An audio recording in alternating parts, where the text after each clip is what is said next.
We need to welcome in our AFL analyst. He joins us each and every month here on the Sports Daily, and it's great to have him in the studio once more this morning. I'll speak of Michael Broadbridge. Good morning to you, Michael. G'day, Tim. G'day, Diggers. Good morning to you, Michael. Last time we spoke to you, things were pretty grim, bit glum for the two WA sides. Since then, though, the tide has turned with Fremantle, and we just spoke to Travis Collier. Yeah, it is one of the highlights of the last month, and if we reflect on the last month of footy, we did a bit of a prediction as to what the likely top 8 shifts may be over the upcoming weeks, and at that stage we thought that under pressure were Essendon, Carlton and Adelaide to hold their spots, looking at their projection of their opponents over the next 4 weeks, and we thought that potentially Geelong, the Bulldogs and Sydney are the three that could take their place. And as it's panned out, we've got 2 of those right. We've seen Essendon and Carlton slide. Adelaide are just holding on, still playing some good footy and have been a real surprise packet. The Sydney are the ones that have really stalled, and there's been some reasons for that, which we may touch on. But Fremantle are just lurking, and you know, to win 3 in a row, to find their mojo, as Trav's just explained, some of the confidence that's building in that side has been fantastic for us in WA to follow, and it's been something we've needed, let's be honest. It was pretty bleak about a month ago. That it certainly was. Do you see that it was the Hawthorn game for Fremantle that saw things start to turn around, or maybe even the Brisbane game the week before where they were beaten but little signs there? Yeah, well, it's always a gradual build-up. It doesn't just click and all of a sudden they go from looking pretty scrappy and average and slow to being electric and like they were on the weekend, quite commanding in their performance. So there are always little signs, and I think it's just the development of a guy like Amos, who we mentioned, and Tracy, and even Luke Jackson for that matter. Those 3 guys in particular have given their mids a lot of confidence to move the ball quicker, and their halfbacks are running and they're getting a bit of that flow, and they look quick again, which they didn't early in the season. So it's been a bit of a culmination. Was it one game or another? I'm not sure, but it's definitely over the last 3 weeks started to click, and you can sense that Fremantle are building, and those odds that you mentioned before I think are a bit over for Fremantle this week. Couldn't agree more. The fact that they are looking like they're all in sync, they're moving the ball well, they're healthy, the forward line's gelling. Is this a sustainable brand with what we're seeing with Fremantle? Yeah, it is. It is. They've got the personnel. I think they play their roles really well. They've got a structure. JL's been pretty disciplined with sticking to how they play. They may have made a few tweaks, that we're unaware of. They're certainly with their ball movement. I think, they were getting a little bit stagnant, but Justin will say that it was more of a confidence thing and more of freeing the players up to play the way that they want to play. A lot of people... Sorry, Tim, I just want to ask you the question, Michael, because I've been asked it many times, and I think Tim and I have asked it as well. Why do we start the season, if we're a Fremantle fan, and we watch the side play with some stilted ball movement when we know the trend is completely contrasting to that? Why would that occur? Because each team has a slightly different approach to both offence and defence, and the best way to defend is actually when you've got the ball in your own hand. Yes. All right? And I think Justin and the coaches there, without knowing too intimately, had a mentality that possession of the ball is the best way that we can set up our structure to defend. And as a result of that, last year they were in the top 3 points against in the AFL for defence, which is where you want to be. And they had that part of their game absolutely humming. But the trade-off with that is that you are a little bit more cautious with your ball movement because you're scared of turning it over. And that mentality and the highlights in the reviews on the Monday morning in team meetings of maybe you should have done this, if we hadn't done that, we wouldn't have been open. And that sort of concentration on protecting turnovers gets into the players' psyche, and they become a little bit hesitant to take the risks that the Collingwoods and some of these other teams have started to take. So there's a subtle shift that's occurred, and that's been really well coached, obviously, and they've handled that subtle shift. It's not a massive change, and I reckon if Justin was here now, he'd be saying, look, we haven't changed how we want to play too much. We're still trying to play a similar brand in terms of how we set up the ground and protect. but we have tweaked it a little bit, and you can see now the speed and the handball receives through the corridor, are a highlight of their game, and it's bringing the Walkers and the Clarks and the Fredericks and the Schultz and these guys into the game more because of their leg speed, and that's something that we're all really enjoying. So is that a hard thing to do, to have to swallow your pride a little bit and say, no, this is the way that we need to go about it in season? It is a hard thing to do, to put your hand on your heart and say what we were doing or how I was coaching or how we were coaching as a group isn't going to take us to the next level. Unless it's just subtle changes, right? If it's subtle changes, which are, little things like handball receives from a mark as opposed to going back off the mark and looking to spot up another uncontested mark, which slows down your ball movement.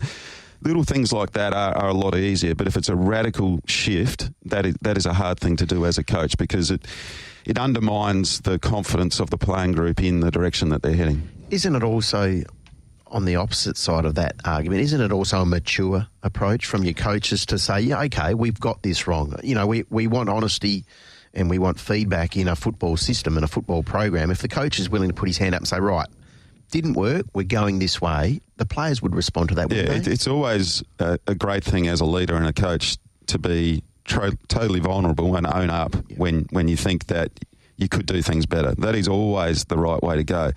Where it becomes a problem is if you chop and change too much, all right? And I've been in an environment where that occurred, where every 4 or 5 weeks there were not subtle changes, they were quite large changes that were happening. And after a while, it doesn't take too long to tell you the truth. People start going, well, hang on a second, a month ago you were saying this, now you're saying that. I'm totally confused. And not only that, the whole playing group has got no idea which direction we're heading. You don't want to be in that boat, right? So the subtle shifts are, I think, the hallmark of really good coaches and good coaching environments. I would say that even Collingwood and other teams are making subtle adjustments almost sort of weekly or fortnightly to how they want to play. One more on Fremantle as a whole. Do you think that they can improve this year on what they did last year, even if that means not winning a final at the end of it all? They can still make the necessary improvements and show that they're on the right path by not winning a final this year? Well, I do think that, because I don't think your success should necessarily be defined by the position that you finish on the ladder or how many finals you win. I think there's too much emphasis on that. So you've got to take a broader sort of outlook on it. It's very hard to win an AFL Grand Final. We all know that. I mean, in theory, you should only win one every 18 years, and we know that Fremantle haven't, but for a whole heap of different reasons. Are they on the right track with the playing group that they've got and how they're setting things up there now? I think they are. I was very bullish about Fremantle pre-season, and I was very disappointed in how they started the season. That may come back to bite them in the bum at the end of the year in terms of where they finish on the ladder, because we know that a top 4 finish is absolutely critical. But I think you can judge Fremantle now on what's coming up and how they've played in the last month and where they're heading, and I think it's a good place. As I said, the emergence of these 3 young tools is going to really stand Fremantle in great stead. Josh Tracy, Jai Amiss and Luke Jackson, if he keeps going, are going to be a formidable threesome down there. Big boys too, aren't they? They're like Tracy's got shoulders like 2 axe handles across. Amos has got that frame which he's going to build, and Luke Jackson's just... Yeah, no, I don't think you can underestimate just the chemistry and, like the accident, the injury to Taberner and the ongoing injuries to Taberner. Look, it's really bad news for him, but it's been a good thing for their team. We've got plenty of ground to cover. Geelong, Sydney, Collingwood, some of those teams are at the pointy end of the ladder as well. We will discuss, but... You came in this morning, Michael, and said, can we touch on the West Coast Eagles top draft selection from 2022, Ruben Jimby, and how he's tracking along 10 games under the belt without having a rest yet? Yeah, well, I've got a vested interest because I was really fortunate enough to coach Ruben at Wesley over the last 2 seasons, to see his rise from really a player that nobody knew anything about to being a first-round draft pick. And he's an outstanding young man, as everyone would attest, and he's going to be a future leader of West Coast, no doubt. However, the issue I've got with Ruben is how he's being asked to play and the position he's being asked to play in his first year of AFL footy. West Coast have got a deficiency of inside mids and good quality mids. We know that, so that they're playing Ruben to develop him into that role, theoretically. However, Ruben is not a natural midfielder at all, and he has become a caravan. He's tackling, and he's being absolutely lauded for his competitive efforts and his tackling. But he's not a natural midfielder. And even last year when he played State 18s and he won the medal as the WA's best player, you watch him play in the midfield, he does not know how to run and receive the ball as a midfielder. And this isn't an unusual thing for players. Players have different skills and different strengths and weaknesses. Ruben is a high possession running defender, half-back. All right, so he's averaging 35 possessions at PSA football off half-back and absolutely dominating that competition, beating his opponent, running off, getting metres gained, kicking the ball long, outstanding. In the midfield, he's averaging 13 disposals at AFL level, 7.5 tackles a game. We know that he's... But if you watch him closely, he's literally running around trying to tackle players. Now, is that good for his development as an AFL footballer? I would argue strongly that it's not. The best thing for Ruben Ginbey is to get the ball as much as he can and to use his athleticism to aid the team with their ball movement, because you can get a young player from the amateurs who's got a great fitness and tell him to stand on a player and tackle him every time he gets the ball. Do you want to be doing that to a first-round draft pick? And is that helping him become a better AFL footballer? I don't think it is. Now, I'm open to anyone who thinks that's good for his development, playing on, the likes of the Dangerfields and the Rows from goal. Okay, is that good for his development, following those guys around and tackling them when they win the ball? Are you worried that he's potentially burning out in this early part of the season by playing that role? Absolutely, because Ruben's a workhorse. He'll work himself into the ground. There's absolutely no doubt. And I heard Mark Rashudo, I think, many weeks ago talk about the difference of playing in the midfield as opposed to playing on the flanks or on the wings. You get absolutely hammered playing in the midfield, and we've seen that with Ruben this year. He's copying a hammering. Because he's big and strong, it seems to be acceptable. Now, look, even Chris Judd, when he first started at the Eagles, played on a wing. For the majority of his first season, played on a wing. Now, I think for Ruben Ginbey's longevity as an outstanding AFL footballer, I think his best development is playing across half-back for the rest of this season, and even for next year, to tell you the truth. Get used to dominating, getting 20-plus possessions, how to use the ball properly, improve his kick a little bit, find teammates and get metres gained, which is such an important part of the modern game. Similar to what, say, North Melbourne have done with young Harry Sheasel? Well, I think so, yeah. I mean, they start him at half-back and you look at his first month or 6 weeks of footy, looked like he was a natural in that environment. Now, different type of player to Ruben slightly, but Ruben is a natural defender who wins the ball from defence with the ball coming at him, not from the midfield where you need to run multiple different angles to receive the ball. Watch the game closely with Ruben playing in the midfield. He does not receive the ball unless it comes to him incidentally. Just before we have a look at, say, Sydney and Geelong, I know we want to touch on the two grand finals from last year. Just a brief take on West Coast's plight. We spoke to you about it a month ago, Michael. Since then, if anything, they've probably regressed. Well, they have. I mean, they're down on the bones of their bum from a playing personnel point of view. So, they haven't got a long way to move. They get a few troops back this week.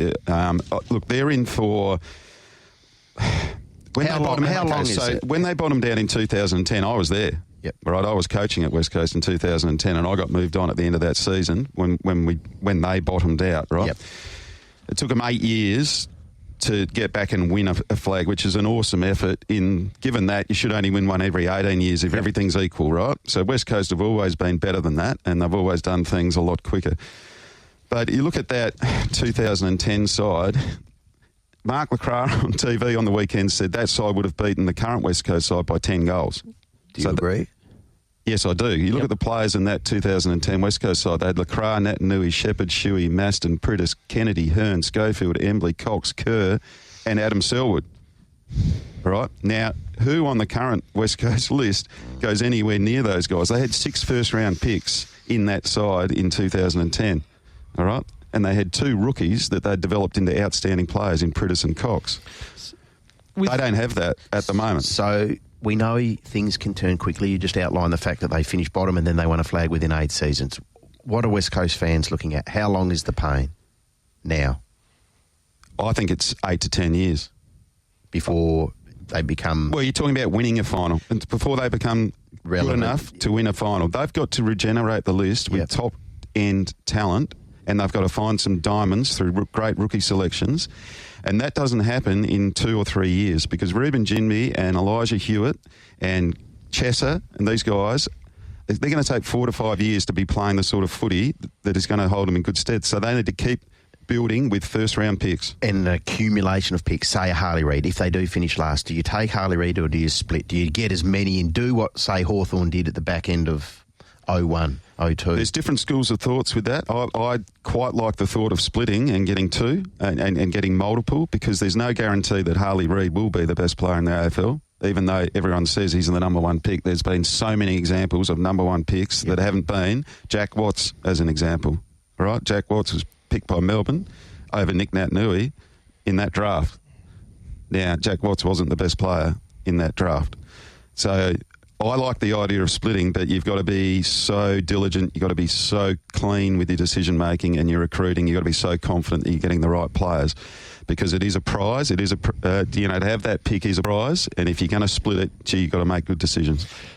So with West Coast and their current situation, how much advantage is there to making wholesale change right now? And by that, the coaches clearly come under pressure this week. Okay, so in senior leadership positions, whether it be CEO or in head coach, like senior leadership positions of big businesses, of which footy and AFL is a big business, there is a lifespan, and research shows that 7 to 10 years is the ideal lifespan for those types of roles because you go through this generation of either building a side to perform and then setting them up for sustained success and then handing over succession planning because everything's cyclical. Everything goes up and down.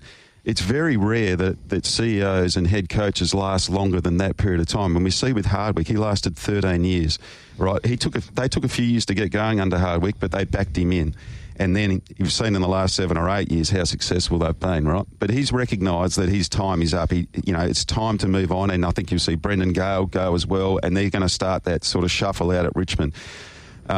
West Coast haven't chosen that path, so they've basically said that Adam is the guy for the next 8 years, theoretically, because that's what I think it's going to take to get them back to win a premiership, and that's what they're in the caper for. We're not in the caper of finishing in the finals, right? And I think that's where Fremantle and all these other sides have got to actually wake up and realise that we're not here to make up the numbers and actually finish 5th, 6th, 7th, 8th, 4th or 3rd. Yeah, we can all go away and say, OK, that was pretty good. We're actually here to win this. We've got to be ruthless and make tough calls. It's just tough industry, all right? We're here to win this thing, and West Coast have got a history of winning it more than other clubs. As I said before, they average sort of 1 every 8 to 10 years, which is ahead of the curve. To do that, they've said that Adam's our man. We're going to back him in for another 8 years, theoretically, even though they've only given him a 2 or 3. Because if they move him on after 2 or 3 years, they've got to start again with a new cycle, a new system. You talk of Collingwood 18 grand finalists, West Coast premiers in 18, but you look at what Collingwood have done with their list. Did Adam Treloar want to leave Collingwood? No. Yeah. Did Brodie Grundy really want to leave Collingwood? Not really. You go. There's your salary. Off you go. Bingo. Yeah. Ruthless decisions. Best player for Collingwood at that time, Steele Sidebottom, plays his 300th game this weekend. And it's an interesting discussion, the Collingwood side of it. Yeah, it is, because they played off in a grand final, didn't they, in 2018, and it was an awesome game. And of those two sides, West Coast have got 11 players still on their list. Collingwood have got 10, still running around playing. The difference between those is that Collingwood have got 9 out of those 10 playing really great football at the moment. And unfortunately, West Coast don't have many at all. 5 of their 11 have got soft tissue reoccurrence, which has plagued them for a number of years, and they really haven't been able to get them going. But the other big difference between the two sides is the decision-making in terms of letting go of players and coaches, obviously. New coach coming in to rejuvenate how they play. They were slow and stale under Nathan the last couple of years. They were. All right, but you look at their recruiting as well, and this is why it's multifactorial, the plight that West Coast have found themselves in. Their recruiting. Collingwood have been blessed with the father-son, the Dacos brothers and Darcy Moore. Yes, you've got to give up draft picks for them, but you've got first crack at them, right? So they've been absolutely blessed with that. But they've complemented that with some really astute trading, right? Bobby Hill, Darcy Cameron, Tom Mitchell have all added what they needed for that side. Speed in the forward line with Hill, inside grunt with Mitchell, a ruck backup who's becoming their number one ruckman in Cameron. Really astute, picking the eyes out of who's available trading, all right? And then they've also done the rookie thing better than other clubs, and the mid-season thing. They got Noble from South Australia, who's turned out to be an outstandingly consistent running back and a stopping back, all right? Mid-season draft off the back of a state game. And they've got Johnson from WA, who's now emerging as this X-factor forward who can play multiple different types of roles as a rookie. So that's what you need. That's the formula you need to get right. The father-son thing for West Coast is different and difficult. It's you can't produce father-sons overnight, but you can certainly get your recruiting and your trading and your rookie selections to find these diamonds if you're absolutely spot on, like West Coast used to be many, many years ago. Yeah, it's going to be interesting to see how long West Coast stay in their current predicament. Now, one side who has, you mentioned father-son, previously has had a lot of success with father-son, has been Geelong. And they're an interesting watch given what they were able to achieve in 2022. They won 16 games on the bounce to win another flag. Yeah. Now they front up midway through the year. They're 5-5. They've got some injuries. Where are they at? And by extension of that, where are their grand final opponents, Sydney, at, Michael? Yeah, okay, so Geelong have done the list management things super well up until probably this year, to tell you the truth. The players they've brought in have always added, like the Camerons and Stengels, etc., Gary Rowan, they've always got great talent in to keep them sustainably high performing. What's happened with the Geelong list is that their age profile has just tipped over. And as a result of that, their injury numbers are starting to mount, and it's caught them by surprise because historically they've been very good in that area, and at the moment they've got Dangerfield, De Koning, Rowan, Stanley, Stengel and both Henrys out, which is, makes a big difference to how they play. So they've fallen off the cliff a little bit from an age profile point of view, and now they find themselves in peril of making the 8. And this is a side going into the season that everyone was saying are favourites to win the grand final. Now, the reason why they're in peril is because they're sitting at the moment in, inside the 8 in 7th spot, just ahead of Adelaide. Now, you project their next month of footy, and it's not an easy run for them. They've got Port and they've got the Bulldogs, who are two form sides, and they play both of those sides away. All right, so there's no guarantee with their list at the moment to win both of those games. At best, they may only win one. They should win their other game, which is against GWS this week. They should win that. That's at home, right? So that means that they potentially win 2 out of their next 3 games. There is a bye round in the next month, right? So Geelong could be sitting in 8th position at the end, or even slightly outside the 8, depending on the other results, at the end of the next four rounds, which makes their run home super important for them. They need to get some cattle back. They have a better run after that in terms of home games and the sides they play. So, look, they should make the bottom half of the 8, but, history will say it'll be very hard for them to win the final this year, the grand final. So do you see them having an impact from 5th, 6th, 7th or 8th? I think that what I see with Geelong is that they are good enough to beat to win their first final if they finish in those positions, but I don't think they'll be good enough to beat the top 4 that I see. What about Sydney? This has been some sort of a decline. Yeah, it's caught me by surprise because I thought their age profile last year, heading into this year, their performance last year, the way that they play, I had them, as a top 4 side, and even a month ago I thought that they would find their way into the 8, moving up. We looked at their run and we saw the teams that they were playing. They had GWS, Freo and North Melbourne, all winnable games for Sydney. They had Collingwood in there and we put that down as a loss. So we thought they'd win 3, and in actual fact they only won 1. And that was through remarkable circumstances on the weekend with that interchange free kick. So, look, Sydney are suffering a similar fate, unfortunately, on the injury front, and we shouldn't just use this as an excuse because there'll be other things as well, but they've lost almost all of their tools, right? So they've lost Amati, Hickey, McCartan ×2, McDonald, Reid and Rampy, who plays sort of mid-size. That's hurt them, and you look at the goals that have been kicked against them, and even Fremantle open them up with their tall players. Jackson kicks 3, Amos kicks a couple, Mychek kicked 5 against them as a tall for Collingwood, and that's really hurting Sydney's defence. They're leaking, and they've always been a really strong defensive side, and I think they've struggled with that. And you throw in on top of that a Lance Franklin who's unfortunately a B-grade version of the Lance Franklin we've all become used to, and Sydney have become mediocre. So, look, they're a real threat. I don't see them pushing into the 8 over the next month at all, and more than likely going to miss out in the finals this year. What are you looking for over the next month then before we reconvene with you? What am I looking for? Well, I'm looking for Fremantle is what I'm looking for. I'm looking for Fremantle to keep pushing and really come of age as a side. I think they can beat Melbourne this Saturday. That's a big call. You're a believer, aren't you? I'm a believer in Fremantle. I really am. I want them to keep pushing. They can, if they beat Melbourne this week, they've got a bye following that. Then they've got Richmond and GWS. They can win both of those games.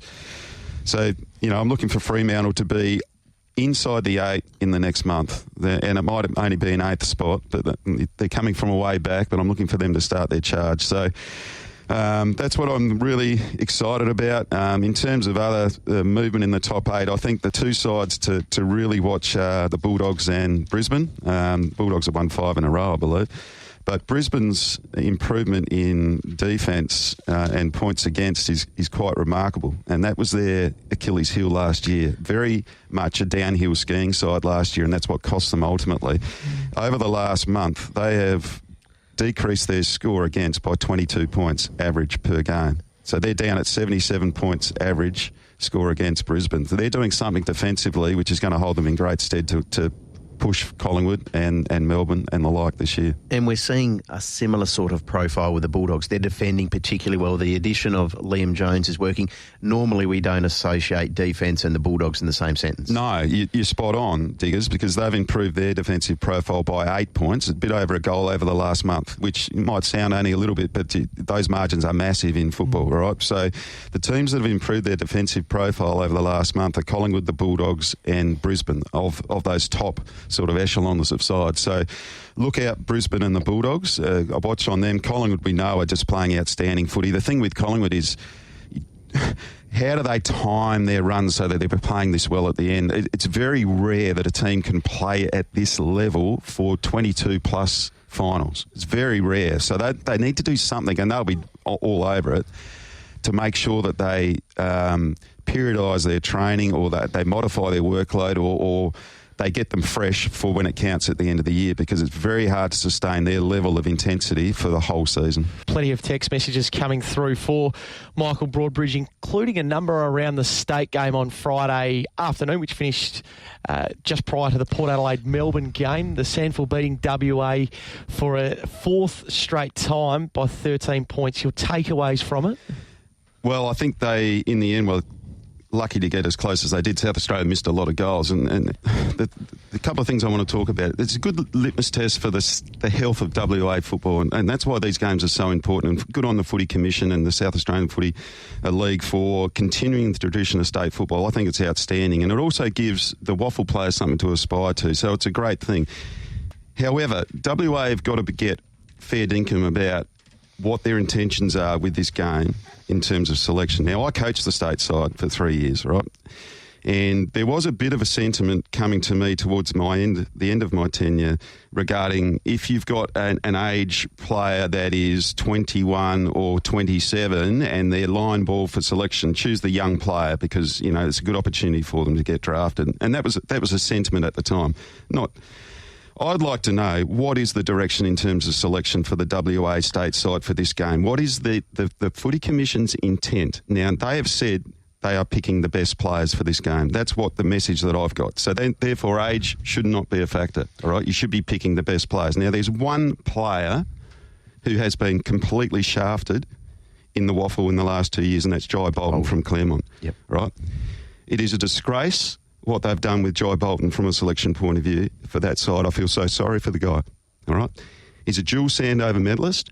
He's won 2 Simpson medals, I believe. He's put his heart on the line for the WA football program. How they've treated him is not good enough. Be honest with him. Why isn't he getting a game? Why isn't he getting a game?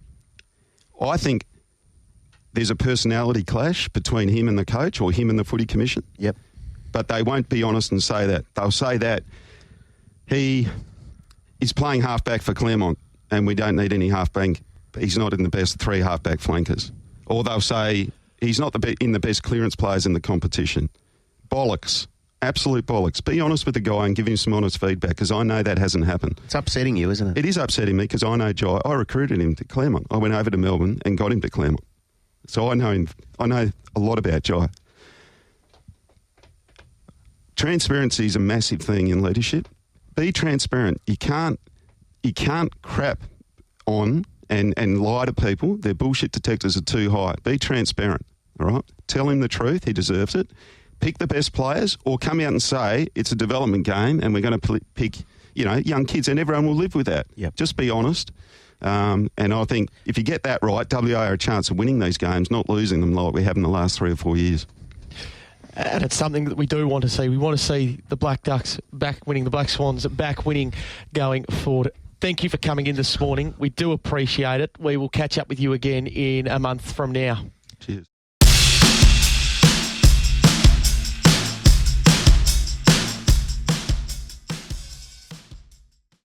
You win some, you lose more. For free and confidential support, call the number on the screen or visit the website.